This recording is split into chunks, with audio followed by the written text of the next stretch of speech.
नमस्कार ममता. या महिन्यामध्ये आपण वाचनाची गती आणि तुमच्या वाचनातील सुधारणा आपण तपासत आहोत. तुम्ही गेल्या महिन्यातच आम्हाला प्रॉमिस केलं होतं की आपण चांगलं वाचून दाखवेन. चला, या महिन्यात तुमचा नंबर आहे, वाचूया. गचक अंधारी. एका गावात सदा व सकू नावाचे जोडपे राहत होते. त्यांना गजानन नावाचा मुलगा होता. त्यांचा गाडगी मटकी करण्याचा धंदा होता. भाजलेली मटकी सदा पंचक्रोशीतील गावातल्या बाजारात विकायला नेई. गाढवाच्या पाठीवर मटकी ठेवून ते हाकत हाकत तो बाजाराला जायचा आणि येताना त्याच्या पाठीवर बसून यायचा. कधी कधी एखाद्या बाजारात मटकी शिल्लक राहत असत तो कुण्या ओळखीच्या घरी ठेवायचा.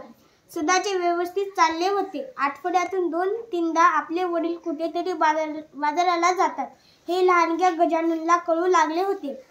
वडिलांबरोबर बाजारात जाण्यासाठी आता तो सारखाच हट्ट करू लागला होता.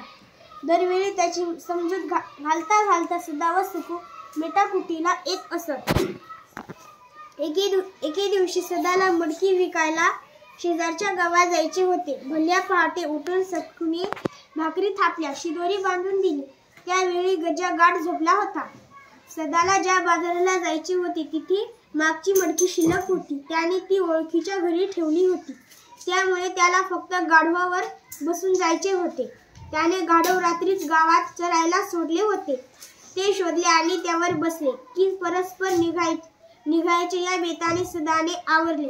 अंगणातल्या चपला पाया सरकवल्या. तो बाहेर पडणार तोच गजाला नेमकी जाग आली.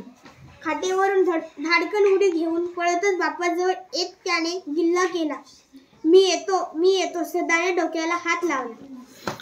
ओके, छान. चांगल्या पद्धतीचं वाचन तुम्ही घेत आहात.